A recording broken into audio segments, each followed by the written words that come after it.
tandis que mon cœur me conduirait avec sagesse. C'est possible? C'est possible, ce n'est pas possible. Ce n'est pas possible. Ce n'est pas possible.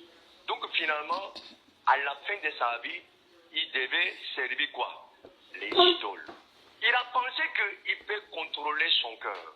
Il a pris beaucoup de femmes étrangères qui ont servi les idoles. Mais il a cru que je peux les gérer.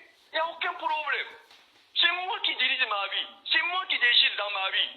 Je peux gérer ça, je peux contrôler ça. Est-ce qu'il pouvait contrôler? Il ne pouvait pas contrôler. Finalement, il a abandonné la parole de Dieu.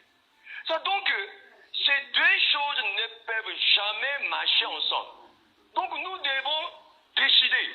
On doit servir quoi? On doit accomplir quoi? Il y a deux désirs. Désir de l'esprit et désir de la chair. Vous comprenez? Je vais lire une autre parole. J'ai prêché ou bien c'était mercredi ou bien 2 Chroniques, chapitre 10. Le moment où Roboam est devenu le roi d'Israël, qu'est-ce qui était passé? C'est-à-dire après cette affaire, à cause de ces faits, le pays était divisé. Dans le verset 1, Roboam s'est rendu à Shichem, car tout Israël était venu à Shichem pour le faire roi. Lorsque Jéroboam, fils de Nabat, eut des nouvelles, il était en Égypte, où il s'était enfui loin du roi Salomon, et il revint d'Égypte. On l'envoya appeler. Alors Jéroboam et tout Israël vint vers Roboam et lui parlait ainsi.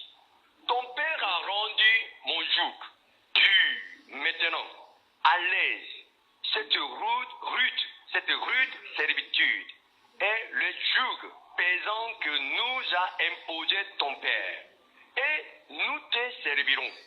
Il leur dit, revenez vers moi dans 3 jours. Et le peuple s'en alla. Maintenant, vous comprenez ce qui s'est passé? Hein? C'est-à-dire, le peuple d'Israël sont venus après la mort de Salomon. Maintenant, ils devaient servir qui? Roboam. C'est-à-dire, Roboam doit devenir le roi d'Israël. Mais lorsqu'ils sont venus, ils voulaient savoir comment tu vas nous diriger. Nous voulons écouter c'est-à-dire ton orientation ou bien ta manière de nous diriger. Nous voulons écouter. Dans les versets suivants. Non, 5. Il leur dit, revenez vers moi dans 3 jours. Et le peuple s'en alla. 6.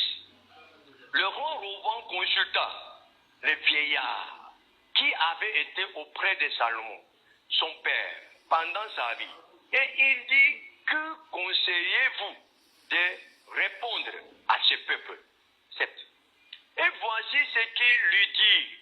Si tu es bon envers ce peuple, si tu les reçois favorablement, et si tu leur parles avec bienveillance, ils seront pour toujours tes serviteurs.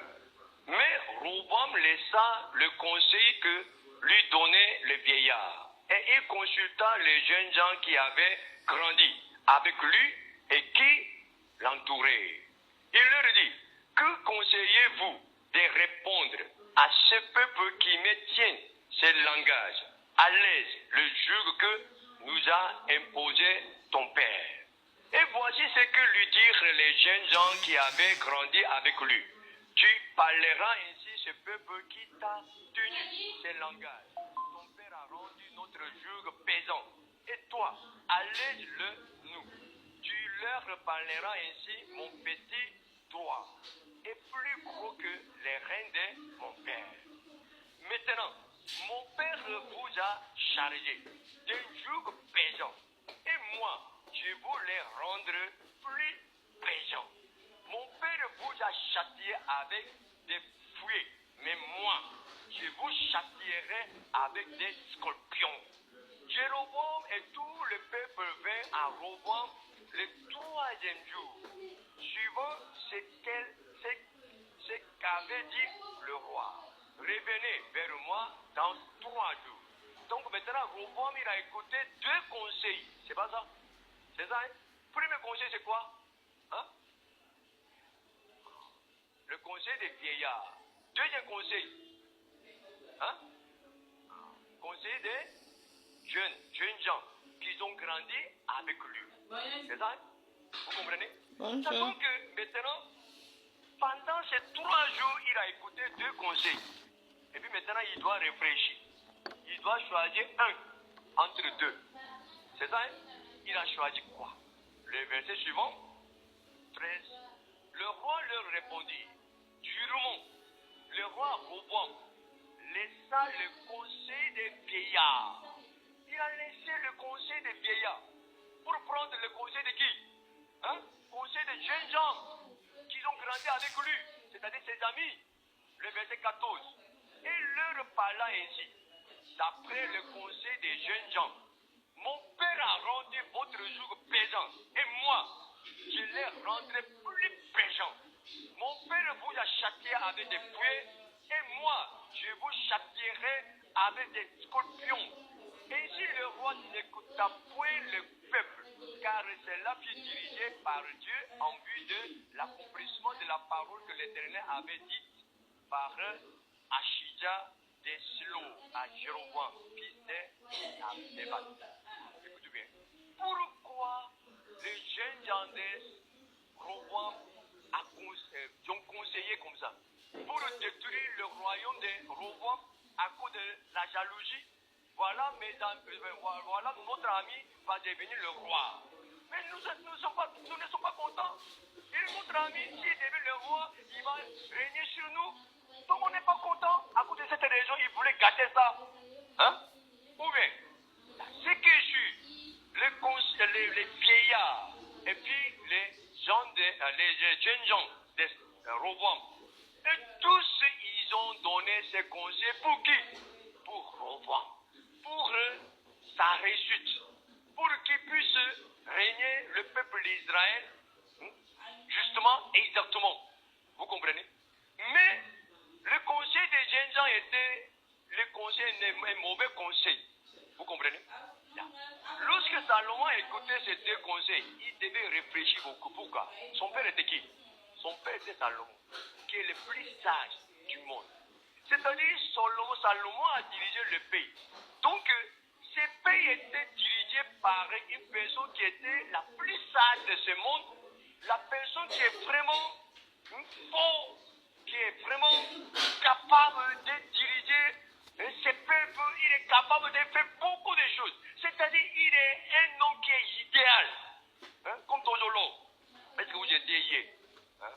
Sa femme a dit que Tozolo était un homme idéal pour elle. Vraiment, j'ai été étonné.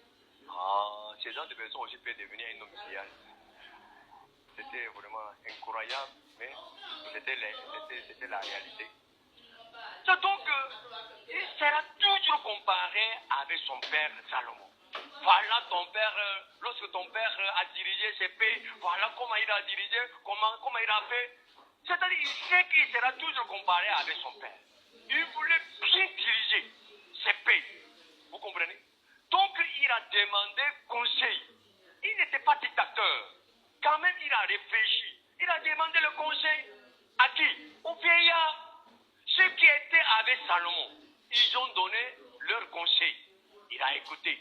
Mais il n'a pas écouté un seul côté. Il voulait écouter 2 côtés. C'est bon, c'est pas bon? C'est bon. Au lieu d'écouter un seul côté. Si on écoute 2 côtés, on pourra bien décider. C'est pas ça? Donc il a demandé côté des jeunes gens pour écouter leur opinion aussi. Ça veut dire que son cœur est large, mais son cœur est petit. Son cœur est large. Il voulait écouter 2 côtés pour prendre une bonne décision. Parce qu'il veut faire bien, il veut faire un bon travail. Donc il a écouté, et puis il est assis, et puis il a commencé à réfléchir. Je dois écouter la parole de qui? Amen. Amen. Même s'il a écouté 2 conseils, celui qui décide, c'est qui? Celui qui décide, c'est qui? Celui. Ça maintenant, il a décidé de prendre les conseils de Djenja. À cause de quelle raison? À cause de quelle raison? Il a écouté 2 côtés. Mais pourquoi il a choisi le conseil de ces jeunes gens? Pourquoi il a choisi ça? Répondez. Écoutez bien. Les jeunes gens, ils ont dit que